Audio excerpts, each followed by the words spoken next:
પાકિસ્તાનની સ્થિતિ પહેલેથી ખરાબ છે। અર્થવ્યવસ્થા ભાંગી પડી છે અને ખાડી ગયેલી અર્થવ્યવસ્થામાં જ્યાં પાણી થતું જાય છે કારણ કે ભારે પૂરની સ્થિતિની વચ્ચે છે આતંકિસ્તાન પાકિસ્તાન। અત્યારની સૌથી મોટી અપડેટ આપણે પાકિસ્તાનની આપી દઈએ તો ભીષણ પૂરમાં છે પાકિસ્તાન અને તેના હાલ બેહાલ થતા જઈ રહ્યા છે।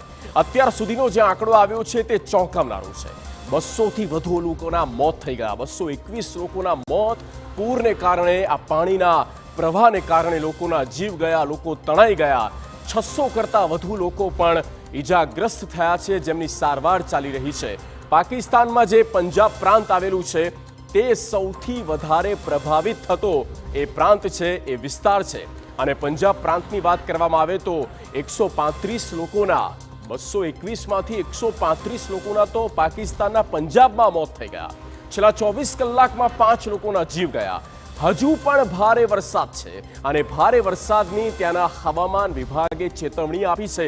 પાકિસ્તાનની દશા બગડી રહી છે, ચારે બાજુથી દશા બગડી રહી છે અને તેવામાં કુદરત કંઈક આ રીતે રૂઠી અને કુદરતનો પ્રકોપ એવો છે કે લોકોના જીવ પણ જઈ રહ્યા છે। આપ વિચાર કરો કે પાકિસ્તાનની હાલત કઈ હદે ખરાબ થતી હશે અને પાકિસ્તાનમાં છેલ્લા 7 દિવસથી પૂરની સ્થિતિ જોવા મળી। એ આકાશી આફત એવી ત્રાટકી કે આતંકિસ્તાન ત્રાહિમામ થઈ ગયું છે।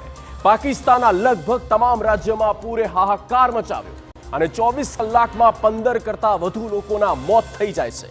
4 પ્રવાસીઓ પણ ધોધમાર પાણીમાં તણાઈ ગયા।